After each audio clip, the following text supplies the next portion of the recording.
Bienvenidos a Pasaje 1907. Hoy vamos a hablar sobre las primeras carpas y teatros en la laguna. Acompáñenme. La región lagunera no solo se convirtió en un motor económico, sino también en un hervidero de expresiones culturales que demandaron espacios físicos para su manifestación. Desde las efímeras carpas de lona que recorrían los caminos rurales hasta los majestuosos teatros de estilo neogótico y morisco, y finalmente las modernas multisalas de los centros comerciales contemporáneos. Antes de que Torreón fuera elevada al rango de ciudad, en 1907, el liderazgo cultural de la región residía en Ciudad Lerdo, Durango. En este enclave, la vida social estaba regida por las costumbres de la élite terrateniente y comercial, que buscaba emular los modelos franceses y europeos en sus festividades y espectáculos. La necesidad de un espacio digno para la ópera y la zarzuela llevó a la construcción de los primeros recintos estables. En enero de 1868 se registró la inauguración del Teatro Bonolis por iniciativa de Luis A. Bonolis.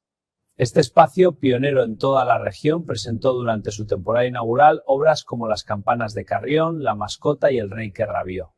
La estructura del recinto, aunque modesta en comparación con los palacios posteriores, ya establecía una jerarquía social clara a través de sus precios.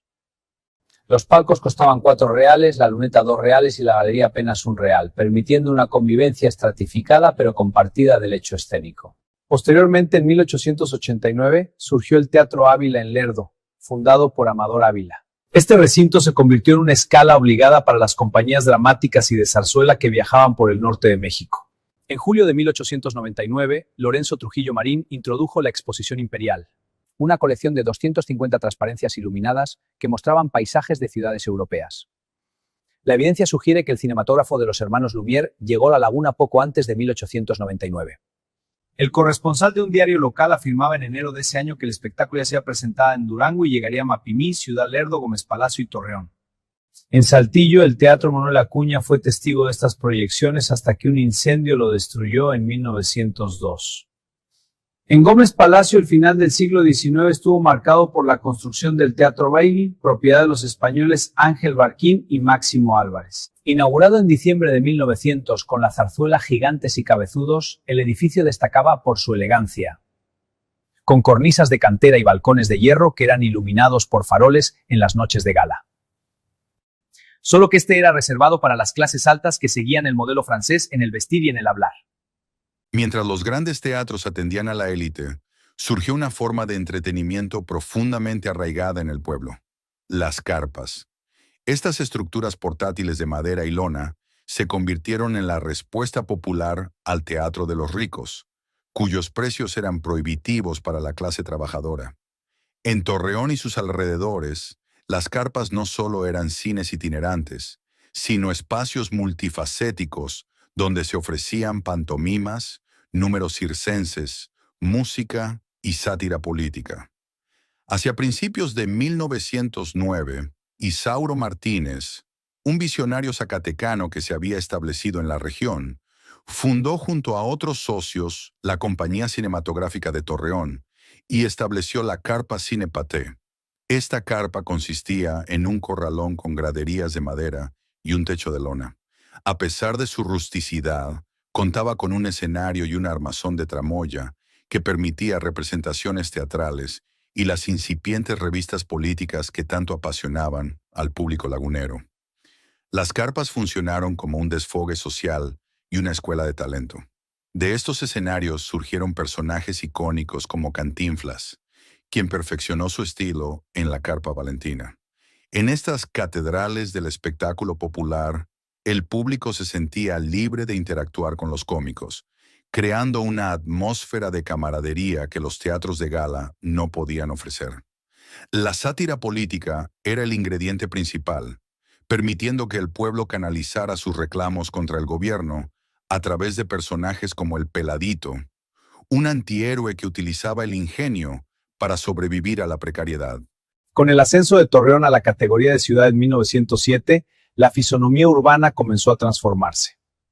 La prosperidad generada por el algodón permitió la construcción de edificios que buscaban dotar a la urbe de un prestigio acorde a su importancia económica. En 1919, en plena etapa de reconstrucción tras la Revolución Mexicana, se inauguró el Teatro Princesa. El Princesa fue el primer teatro de categoría en la ciudad. Durante sus primeras décadas de vida, fue el recinto por excelencia de los grandes artistas. Figuras como Minerva, María Conesa y Virginia Fábregas se presentaron en su escenario, cobrando entradas que podían llegar a los 30 pesos por un palco con 6 lugares, una fortuna para la época. Sin embargo, el destino del Princesa ilustra la evolución del gusto popular. A medida que el cine ganaba terreno por su accesibilidad, el teatro fue desplazado. El Princesa se convirtió gradualmente en el Cine Princesa, funcionando como tal durante 76 años. Trágicamente, en julio de 1995, el edificio fue demolido para dar paso a un estacionamiento, borrando una de las joyas arquitectónicas más queridas del centro histórico. Ninguna figura es tan central en la historia de los espectáculos de La Laguna como Isauro Martínez Puente. Habiendo comenzado en el negocio de las carpas, Martínez comprendió que la ciudad necesitaba un recinto monumental que fuera orgullo de sus habitantes. En 1928 inició la construcción de lo que sería su legado más importante, el Teatro Isauro Martínez, inaugurado el 7 de marzo de 1930. La arquitectura del teatro es una síntesis fascinante de influencias. Martínez, tras viajar por Estados Unidos y Europa, decidió mezclar estilos neogótico, bizantino y morisco para representar la diversidad étnica de Torreón, una ciudad fundada por migrantes de diversas nacionalidades. El diseño, también a cargo de Abel Blas Cortinas, incluía un ventanal con un arco morisco apuntado que se convirtió en el sello distintivo de su fachada. El interior del teatro es una obra de arte total. El plafón del techo, diseñado por el artista valenciano Salvador Tarazona, presenta medallones que ilustran las etapas de la vida del hombre, desde el trabajo hasta la muerte, rodeados de una decoración oriental que evoca a Manchuria, Mongolia e India. Con una capacidad original de 3.000 espectadores, el teatro fue diseñado para ser tanto cine como teatro, adelantándose a las necesidades de la época. Aunque sufrió un periodo de grave deterioro en los años 70, su rescate por parte del Patronato Civil y el INBA en 1982 permitió que hoy sea considerado el segundo teatro más bello de México, superado solo por el Palacio de Bellas Artes. Durante las décadas de mediados del siglo XX, la asistencia al cine se consolidó como la principal actividad de socialización en La Laguna. La experiencia de asistir a una función era un ritual familiar que requería vestirse con gala y formarse en largas filas. Los cines de esta época no eran solo salas de proyección, sino centros comunitarios donde se forjaba el imaginario colectivo a través de las películas de la época de oro del cine mexicano. En 1952 se inauguró el Cine Nazas en los terrenos donde antes estuvo la Carpa Paté. Con una capacidad de 2.300 butacas, el Nazas se especializó en cine nacional, lo que lo hizo inmensamente popular entre todas las clases sociales.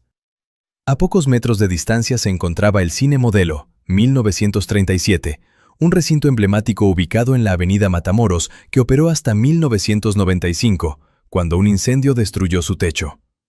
Por su parte, el Cine Torreón, inaugurado en 1955 con una capacidad de 1.700 personas, se posicionó como el más elegante de la ciudad, proyectando principalmente películas estadounidenses y atrayendo a un público que buscaba la modernidad de Hollywood. En Gómez Palacio, el deseo de contar con un recinto polivalente cristalizó en la inauguración del Teatro Alberto M. Alvarado el 20 de agosto de 1971.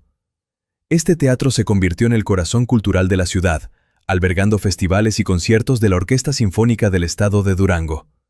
Posteriormente, en 1992, se fundó el Teatro Dolores del Río dentro del complejo de la Casa de la Cultura de Gómez Palacio. Con un aforo de 450 personas y un escenario tipo italiano, este espacio se ha dedicado a fomentar las artes escénicas locales y proyectos inclusivos como la compañía Héroes en Escena, integrada por actores con discapacidad. En Ciudad Lerdo, el Teatro Centauro ha sido el principal referente.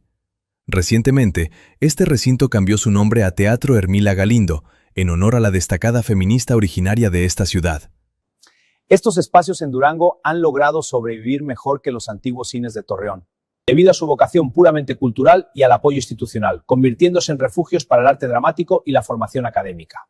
1990 marcó el fin de una era para la exhibición cinematográfica tradicional. El abandono de los centros históricos y la obsolescencia de las grandes salas de una sola pantalla llevaron al cierre masivo de recintos históricos. En 1990 llegan los Gemelos Plus y el golpe definitivo con la llegada de los centros comerciales a principios del siglo XXI. El teatro ha reclamado los espacios del centro histórico, transformando antiguos cines en catedrales de la cultura. El reto para las nuevas generaciones será mantener la vitalidad de estos espacios. La identidad lagunera, forjada entre carpas y palacios, se mantiene viva en estos recintos. Aunque el cine se ha mudado a los suburbios y se ha convertido en un objeto de consumo masivo, el teatro ha reclamado los espacios del centro histórico, transformando antiguos cines en catedrales de la cultura. El reto para las nuevas generaciones será mantener la vitalidad de estos espacios, asegurando que el legado de hombres como Isauro Martínez y la tradición de las carpas populares sigan inspirando la creatividad de una región que nunca ha dejado de soñar frente a una pantalla o bajo los reflectores de un escenario. La evolución de estos espacios demuestra que, si bien la tecnología cambia la forma en que consumimos historias, la necesidad de un espacio físico donde la comunidad se reúna para compartir el asombro permanece inalterable. Desde las polvorientas carpas de 1900 hasta los teatros climatizados de hoy, la comarca lagunera ha sabido preservar el hilo invisible que une su pasado itinerante con su presente monumental.